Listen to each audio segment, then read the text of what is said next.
Hello दोस्तों, कैसे हैं आप सभी। आशा करता हूँ बहुत अच्छे होंगे। मेरे प्यारे मित्रों, आप सभी का स्वागत है आपके अपने यूट्यूब चैनल रेवन स्टडी में। जैसा कि आप सभी जानते हैं कि रात के 9 बजे एक बहुत ही प्यारी क्लास होती है जिसमें आप मैथ के मॉक टेस्ट को हल करते हो और बहुत ही शानदार क्वेश्चन होते हैं जिन्हें आप लगाकर बहुत ही अच्छा महसूस करते हो। ठीक है ना। तो आज भी आपके लिए बहुत ही शानदार प्रश्न लेकर आया हूँ जिन्हें लगाने के बाद आप बहुत सारे डाउट्स क्लियर कर लेंगे और बहुत मज़ा आएगा आपको लगाने में। ठीक है ना। तो चलिए शुरू करते हैं। पहला सवाल जो मैंने आपको होमवर्क में दिया था इस प्रकार है कि एक व्यक्ति 10 मिनट में 20 पंक्तियां टाइप करता है। मेरे प्यारे विद्यार्थियों, अगर 10 मिनट में 20 पंक्तियां टाइप कर रहा है तो 1 मिनट में कितना करेगा ये बताइए आप। तो आप कहोगे कि 1 मिनट में 2 पंक्ति कर रहा है, इसका मतलब। ठीक है ना, 2 पंक्ति। ठीक है, लेकिन प्रत्येक पंक्ति में 8% खाली स्थान छोड़ता है। अब 8% खाली स्थान छोड़ रहा है बंदा, तो इसका मतलब ये है कि 92% सही लिख रहा है। बोलो हाँ या ना। ठीक है ना, 8% खाली स्थान छोड़ेगा, इसका मतलब 92% जगह पे तो लिखी होगी ना। ठीक है ना। ये हो गया 1 मिनट का काम जो वह व्यक्ति कर रहा है। ठीक, अब बोला गया है कि 40 पंक्तियों वाले 23 पेजों को वह कितने समय में टाइप करेगा यदि अब वह पहले का 25% अतिरिक्त खाली स्थान छोड़ता है।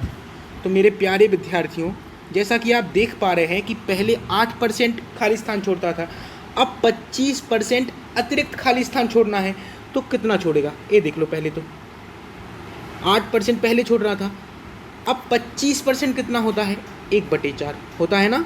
तो इसको हम काट देंगे तो आएगा 2%। मतलब ये है कि पहले की अपेक्षा 2% ज़्यादा वो खाली स्थान छोड़ेगा।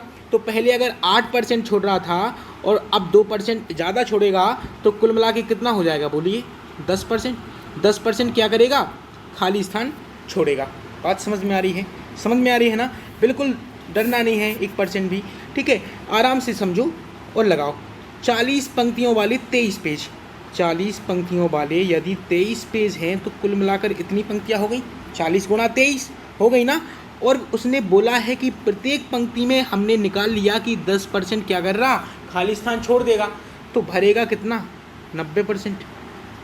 बोलो हाँ या ना, भरेगा ना, 90% काम करेगा। ये आपका क्या निकल के आ गया, कुल काम। यही तो करना है। और वह 1 मिनट में करता कितना है, इतना। बस समय नहीं निकाल सकते आप। समय बराबर क्या होता है, कुल काम कितना है, 40 गुणा 23 गुणा 90% और बटे 1 मिनट का काम, तो 2 गुणा 92%। ठीक है ना। यहाँ से आप देख पा रहे हैं कि परसेंटेज से तो परसेंटेज ख़त्म हो गई। ठीक है, 23 से 4 बार कट गए और 4 से 10 बार और 2 से 5 बार और 90 गुणा 5 करेंगे तो आएगा 450 मिनट। हो गया, बी ऑप्शन आपका उत्तर आ गया। बोलो इससे सरल हो सकता है क्या, कितना सरल है। बहुत ही मज़ेदार प्रश्न था। आशा करता हूँ आप सभी को आ गया होगा, आ गया था ना। ठीक है, तो चलिए ये रहा आज के मॉक टेस्ट का पहला प्रश्न। बोला गया है कि रिंकू के गणित टेस्ट में 75 प्रश्न थे। ठीक है, 75 प्रश्न थे, ये रहे। ठीक, अब क्या हुआ कि अंक गणित में 10 नंबर आए, 10 नंबर आए किस में, अर्थमेटिक में। ठीक है, और 30 नंबर आए किस में बताइए, 30 नंबर आए हैं बीजगणित में, मतलब अलजेब्रा में आए हैं। ठीक है, और 35 नंबर आए हैं ज्योमेट्री में, मतलब ज्यामिति में। ठीक है, अब क्या हुआ कि यदि उसने 70% अंक गणित, 70% अंक गणित। ठीक है, देखो आप भी, यदि 10 प्रश्न थे अंक गणित के तो उसने 70% क्या किए, हल किए, तो कितने नंबर आए, 7। क्योंकि 10 का 70% कितना होता है, देखिए आप, 10 का 70%, यहाँ 0 से 0 कट जाएगा, 7 ही तो आएगा, आएगा ना। तो मैंने 7 लिख दिया। ठीक है, इसको मिटा दें ऐसे। ठीक, इसके बाद क्या हुआ, 40% बीजगणित, तो 30 का 40% निकाल लूँ, 30 का 40% कितना होगा? आप कहोगे कि गुरुजी 12 होगा कि नहीं? तो कितना आएगा? 12। तो यहाँ 12 लिख दें सीधा, तो ये 12 हो गया। बात समझ में आ रही है ना? फिर क्या हुआ कि 60% ज्यामिति में सही किए, तो 35 का 60% निकालो, कितना होगा? देखो, एक जीरो से तो एक जीरो कट गया, ठीक है। 2 तिहाई 6 और 2 पंचे 10 और 5 से 7 बार, तो 7 तिहाई कितना हो जाएगा? 21 हो जाएगा ना? बात समझ में आ गई है?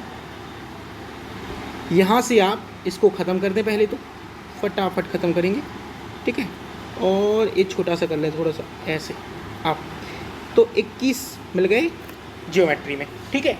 कुल मिलाकर उसके कितने अंक आए ये देखो। सबसे पहले तो जब आप इसको जोड़ेंगे तो आप देख पाएंगे कि आपका हो जाएगा 12 7 19, और 19 और 21 कितना होगा?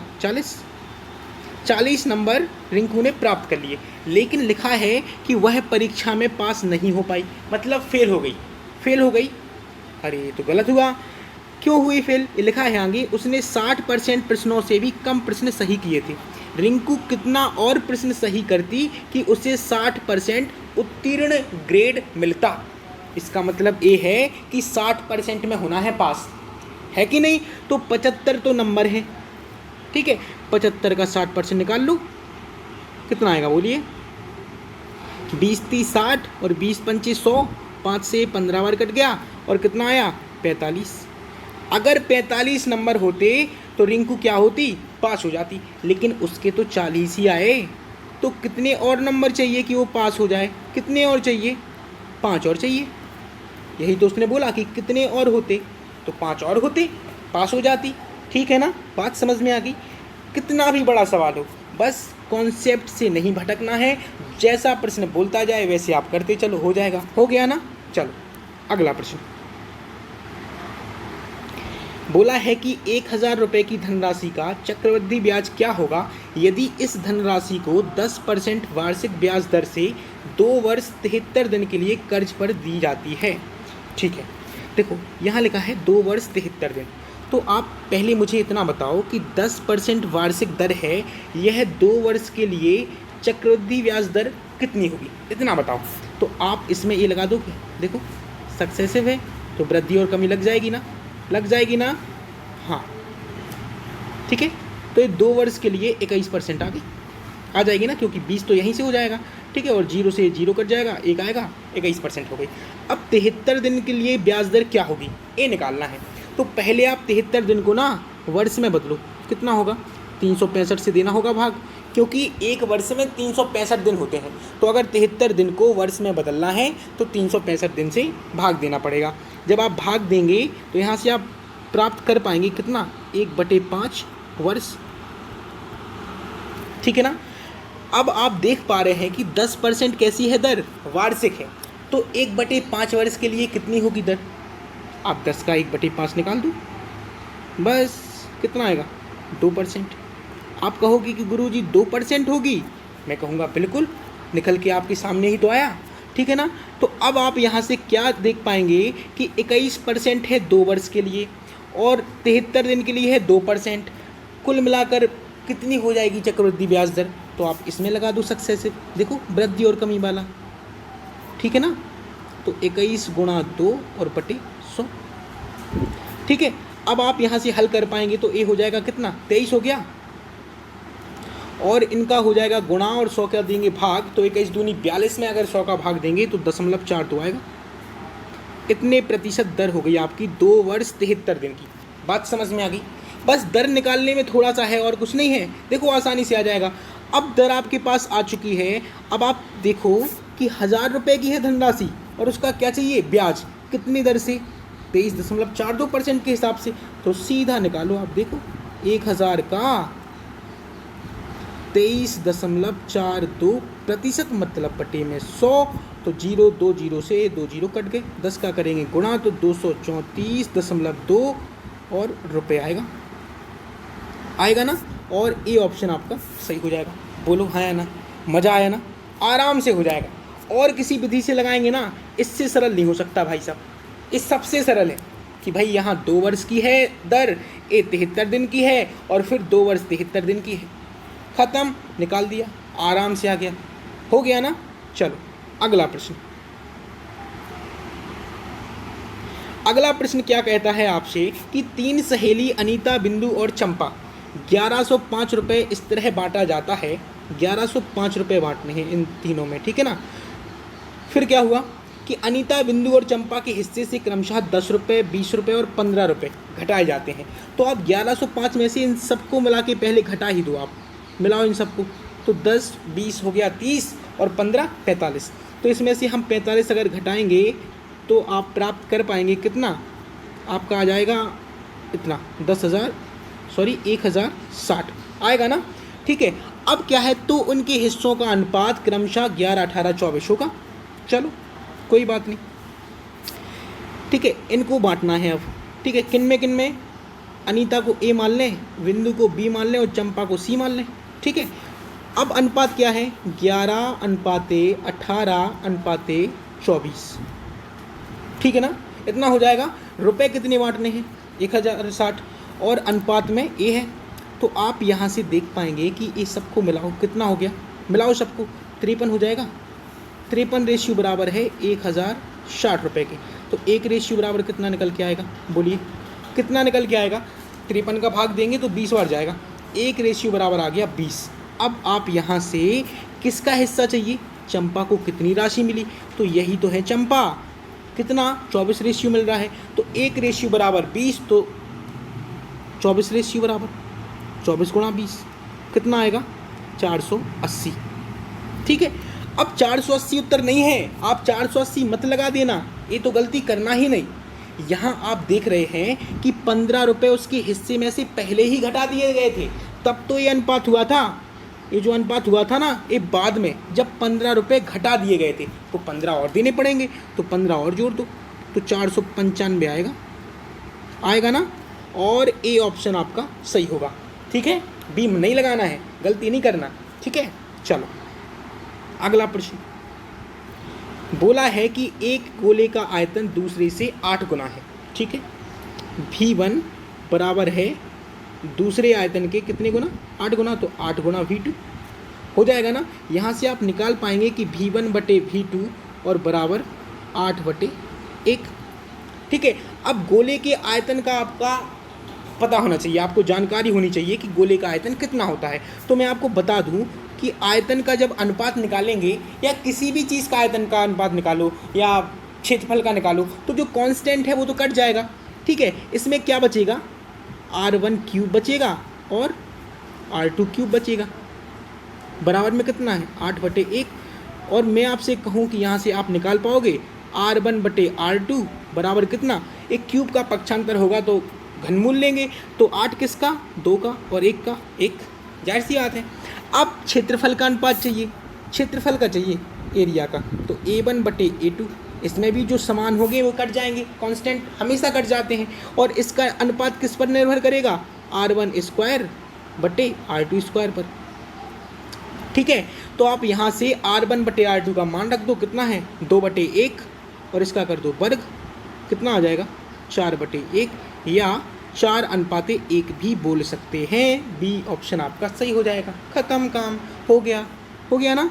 चलो ये रहा अगला प्रश्न, क्या है कि एक 2 अंकीय संख्या के अंकों का योग 8 है, यदि उसमें से 36 घटाया जाता है तो इसके अंकों के स्थान परस्पर बदल जाते हैं, वह संख्या क्या है। ऐसा प्रश्न बहुत ही ज़्यादा मज़ेदार होता है, क्यों, क्योंकि इस प्रश्न को आप विधि से नहीं लगाएंगे, अगर विधि से लगाएंगे तो यहाँ से शुरू करेंगे और यहाँ ख़त्म होगा, ठीक है, और बाद में आप समझ भी नहीं पाएंगे कि ये क्या हो रहा है, ठीक है। तो ऐसे सवालों को आप लगाएंगे कहाँ से, ऑप्शन से। अंकों का योग 8 है, तो जोड़ो अंक, 2 और 6 को जोड़ो, कितना होगा 8, 5 और 3 को 8, 8 और ए भी 8, तो सब 8 हो रहे हैं, ठीक है। अब दूसरी लाइन पढ़ो, यदि उसमें से 36 घटाया जाता है तो इसके अंकों के स्थान परस्पर बदल जाते हैं। अब आप मुझे इतना बताओ कि क्या इसमें से हम घटा सकते 36, इसमें से घटा सकते नहीं, घटा ही नहीं पाएंगे। अगर घटाएंगे तो माइनस में जा रही है वैल्यू, और कभी संख्या माइनस में होती है क्या, नहीं। तो फिर ये 2 ऑप्शन तो होंगे नहीं, इनमें होगा कुछ, ठीक है। तो अगर इनमें से अगर हम 36 घटाएंगे तो कितना बचेगा, बताओ कितना बचेगा, कितना बचेगा, बोलिए आप कहेंगे कि आपका बचेगा 17, तो अंकों के स्थान बदल रहे हैं क्या? 53 से 17 हो गई, ये तो हो ही नहीं सकती। अब इसमें से घटाओ 36, तो कितना आएगा? 26। हाँ, इसमें हो रहा है। देखो 62 थी संख्या, 36 घटाने पर कितनी प्राप्त हुई? 26। तो 62 से 26 बन गई, अंकों के स्थान बदल गए ना, तो उत्तर आपका क्या होगा? डी ऑप्शन सही हो जाएगा। खत्म, ऐसे लगाना था। हो गया ना आसान? ऐसे ही आसान प्रश्नों को लगाते रहिए और नंबर लाते रहिए, ठीक है ना? चलो, अब है कि एक ट्रक 30% ज़्यादा डीजल खर्च करता है जब वह एक निश्चित दूरी को 50 किलोमीटर प्रति घंटा के बजाय 70 किलोमीटर प्रति घंटा की चाल से तय करता है। अच्छा, 50 से चल रहा था, फिर उसने स्पीड कर दी कितनी? 70 किलोमीटर प्रति घंटा। बात समझ में आ रही है ना? तो क्या हुआ कि उसका जो डीजल है ना, उसका खर्च बढ़ा दिया उसने। पहले तो ये समझो कि 30% कितना होता है, तो आप कहेंगे कि 3/10 होता है ना। तो इसका मतलब ये है कि पहले 10 लीटर अगर खर्च कर रहा था तो अब 13 लीटर खर्च कर रहा है, ठीक है ना? क्या हुआ कि यदि ट्रक 50 किलोमीटर प्रति घंटा की रफ्तार से 1 लीटर में 19.5 किलोमीटर दूरी तय करता है, 1 लीटर में 50 किलोमीटर प्रति घंटा की चाल से जाएगा, और 1 लीटर में कितने किलोमीटर दूरी तय कर रहा है? 1 लीटर में 19.5, तो 10 लीटर में कितनी दूरी तय करेगा? तो 19.5 में कितनी से गुणा करना पड़ेगा? 10 से। कितना आएगा? 195 किलोमीटर। बात समझ में आई? यहाँ तक क्लियर है कि 10 क्या था? 10 लीटर, और 1 लीटर में 19.5 किलोमीटर की दूरी तय कर रहा है, तो 10 लीटर में कितना? 10 का गुणा कर देंगे, ठीक है। अब आप यहाँ से क्या निकालोगे? देखो 13 लीटर आपके पास डीजल है और 195 किलोमीटर जाना है, तो 1 लीटर में कितने किलोमीटर जाएगा, ये निकालना है बस। तो कैसे करेंगे?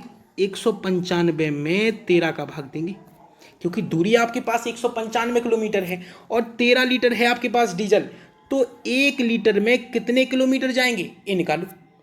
भाग देंगे ना तो 15 आएगा, ठीक है। लेकिन उन्होंने कितने का पूछा? उन्होंने 1 लीटर का नहीं पूछा। ये तो आपका 1 लीटर की आ गई कि 1 लीटर में 15 किलोमीटर जाएगा, लेकिन उन्होंने पूछा 10 लीटर डीजल में 70 किलोमीटर प्रति घंटा की रफ्तार से कितनी दूरी तय करेगा। तो भाई 1 लीटर में 15 किलोमीटर जा रहा है, आपने निकाल लिया, तो 10 लीटर में 15 गुणा 10 कितना जाएगा? 150 किलोमीटर। ख़त्म काम। बी ऑप्शन आपका सही हो गया। ऐसे लगाना था इस प्रश्न को, इसमें कुछ नहीं था। ये है ना स्पीड, इसका कुछ महत्व है ही नहीं, बस सवाल पढ़ो और लगाओ, उत्तर आ गया आपका। बात समझ में आ गई ना? ठीक है, चलो अगला प्रश्न। अगला प्रश्न ये रहा आपके सामने, और ये है आज का होमवर्क, ठीक है। हमेशा की तरह एक बहुत ही शानदार होमवर्क होता है जिसमें पूरी दिमाग की सर्विस हो जाती है। तो इस सवाल को लगाना, दिमाग की सर्विस करना और मज़ेदार तरीके से उत्तर देना, ठीक है। अगर वीडियो पसंद आई है तो आप दिल से लाइक कीजिए। फिर मुलाकात होगी ऐसे ही शानदार प्रश्नों के साथ, तब तक के लिए नमस्कार।